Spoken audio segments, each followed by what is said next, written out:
आत्मज्ञान के अनुभव से युक्त भी अपने शिष्य को व्यवहार में स्थित देखकर उसके आत्मज्ञानुभव की परीक्षा करने के निमित्त उसके व्यवहार के विषय स्थिति की निंदा करके आत्मानुभवात्मक स्थिति का उपदेश करते हैं कि हे शिष्य, अविनाशी अर्थात त्रिकाल में सत्य स्वरूप आत्मा को किसी देश काल में भेद को नहीं प्राप्त होने वाला जानकर यथार्थ रूप से आत्मज्ञानी धैर्यवान जो तू है, सो तेरी व्यावहारिक अर्थ के संग्रह करने में प्रीति किस कारण देखने में आती है।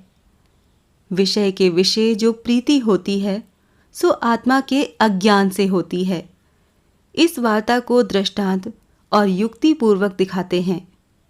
अहो शिष्य, जिस प्रकार सीपी का अज्ञान होने से रजत की भ्रांति करके लोभ होता है, इसी प्रकार आत्मा के अज्ञान से भ्रांति होने से प्रतीत होने वाले विषयों में प्रीति होती है।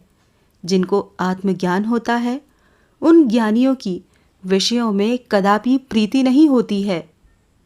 ऊपर इस प्रकार कहा गया है कि विषयों के विषय जो प्रीति होती है सो अज्ञान से होती है। अब इस वार्ता का वर्णन करते हैं कि संपूर्ण अध्यस्त को अधिष्ठान भूत जो आत्मा है उसके जानने पर फिर विषयों के विषय प्रीति नहीं होती है।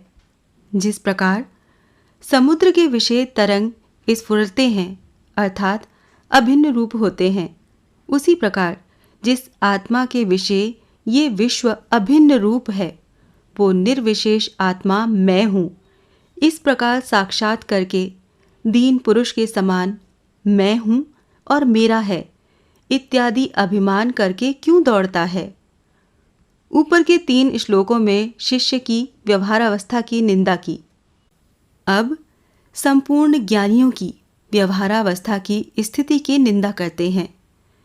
गुरु के मुख से वेदांत वाक्यों से अति सुंदर शुद्ध चैतन्य आत्मा को श्रवण करके तथा साक्षात करके तदंतर समीपस्थ विषयों के विषय प्रीति करने वाला आत्मज्ञानी मालिन्य अर्थात मूढ़पने को प्राप्त हो जाता है।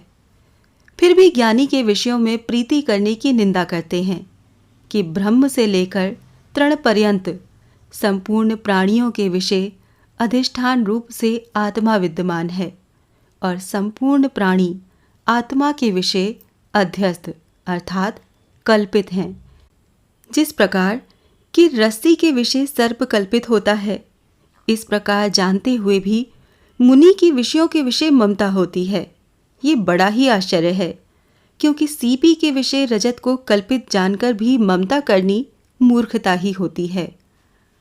आत्मज्ञानी का विषयों के विषय प्रीति करने की निंदा करते हुए कहते हैं कि परम अद्वैत अर्थात सजातीय स्वगत भेद शून्य जो ब्रह्म उसका आश्रय और मोक्ष रूपी सच्चिदानंद स्वरूप विषय निवास करने वाला पुरुष कामवश होकर नाना प्रकार के क्रीड़ा के अभ्यास से अर्थात नाना प्रकार के विषयों में लीन होकर विकल देखने में आता है। ये बड़ा ही आश्चर्य है। अब इस वार्ता का वर्णन करते हैं कि विवेकी पुरुष को सर्वथा विषय वासना का त्याग करना चाहिए। उत्पन्न होने वाला जो काम है वो महाशत्रु है, क्योंकि ज्ञान को नष्ट करने वाला है। ऐसा विचार करके भी अति दीन होकर ज्ञानी विषय भोग की आकांक्षा करता है। ये बड़े आश्चर्य की बात है, क्योंकि जो पुरुष विषय वासना में लीन होता है वो कालग्रास होता है अर्थात क्षण मात्र में नष्ट हो जाता है। इस कारण ज्ञानी पुरुष को विषय तृष्णा नहीं रखनी चाहिए। अब इस वार्ता का वर्णन करते हैं कि ज्ञानी पुरुष को विषयों का वियोग होने पर शोक नहीं करना चाहिए। जिसको इस लोक और परलोक के सुख से वैराग्य हो गया है और आत्मा नित्य है तथा जगत अनित्य है, इस प्रकार जिसको ज्ञान हुआ है और मोक्ष जो सच्चिदानंद की प्राप्ति है उसके विषय जिसकी अत्यंत अभिलाषा है, वो पुरुष भी बलवान देह आदि असत स्त्री पुत्र के वियोग से भयभीत होता है। ये बड़े ही आश्चर्य की बात है। जैसे स्वप्न में अनेक प्रकार के सुख देखने पर भी जागृत अवस्था में ये सुख नहीं रहते हैं तो उन सुखों का कोई पुरुष शोक नहीं करता है।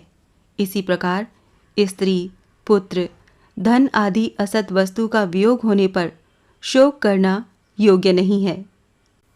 अब इस वार्ता का वर्णन करते हैं कि ज्ञानी को शोक हर्ष नहीं करने चाहिए। ज्ञानी पुरुषों को जगत के विषय पुण्यवान पुरुष नाना प्रकार के भोग कराते हैं, परंतु वो ज्ञानी पुरुष उससे हर्ष को नहीं प्राप्त होता है, और पापी पुरुष पीड़ा देते हैं तो उससे शोक नहीं करता है, क्योंकि वो ज्ञानी पुरुष जानता है कि आत्मा सुख दुख रहित है, अर्थात आत्मा को कदापि हर्ष शोक नहीं हो सकते हैं। हर्ष शोक के हेतु जो स्तुति निंदा आदि है वो तो शरीर के धर्म है, और शरीर आत्मा से भिन्न है। फिर ज्ञानी को हर्ष शोक किस प्रकार हो सकते हैं? इस वार्ता का वर्णन करते हैं। जो ज्ञानी पुरुष चेष्टा करने वाले अपने शरीर को अन्य पुरुष के शरीर के समान आत्मा से भिन्न देखता है, वो महाशय स्तुति और निंदा के विषय किस प्रकार हर्ष शोक रूप क्षोभ को प्राप्त होगा, अर्थात नहीं प्राप्त होगा। जिसका मरण होता है और जो बंध करता है, ये दोनों अनित्य हैं। इस प्रकार जानने के कारण ज्ञानी को मृत्यु काल में समीप होने पर भी भय किस प्रकार हो सकता है, इस वार्ता का वर्णन करते हैं। ये दृश्यमान विश्व माया मात्र अर्थात मिथ्या रूप है। इस प्रकार देखता है और कहाँ लीन होगा, इस प्रकार विचार नहीं करने वाला ज्ञानी पुरुष मृत्यु के समीप आने पर भी भयभीत नहीं होता है। अब ज्ञानी के सर्व की अपेक्षा उत्कृष्टपना दिखाते हैं। मैं ब्रह्मरूप हूँ। इस प्रकार ज्ञान होने पर जिसके संपूर्ण मनोरथ पूर्ण हो गए हैं, ऐसा जो महात्मा ज्ञानी पुरुष है, उसका मन मोक्ष के विषय भी निराश होता है, अर्थात वो मोक्ष की अभिलाषा नहीं करता। ऐसे ज्ञानी की किससे तुलना की जाए, अर्थात ज्ञानी के तुल्य कोई भी नहीं होता है। ज्ञानी पुरुष को ये ग्रहण करने योग्य है, ये त्यागने योग्य है, इस प्रकार व्यवहार नहीं करना चाहिए। इस वार्ता का वर्णन करते हैं। स्वभाव से ही अर्थात अपनी सत्ता से ही जिस प्रकार सीपी के विषय रजत कल्पना मात्र होता है, उसी प्रकार ये दृश्यमान द्वैत प्रपंच मिथ्या रूप है, जगत कल्पित है, अर्थात न सत है न असत। इस प्रकार जानने वाले ज्ञानी की बुद्धि धैर्य संपन्न हो जाती है, तो भी वो ज्ञानी ये वस्तु ग्रहण करने योग्य है, ये वस्तु त्यागने योग्य है, इस प्रकार का व्यवहार क्यों करता है? ये बड़े ही आश्चर्य की बात है।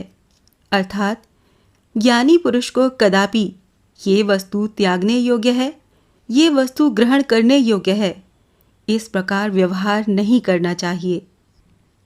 अंतःकरण के राग द्वेष को त्यागने वाले और शीत उष्ण आदि द्वंद्व रहित तथा विषय मात्र की इच्छा से रहित जो ज्ञानी पुरुष है, उसको दैव गति से प्राप्त हुआ भोग न दुखदायक होता है और न प्रसन्न करने वाला होता है।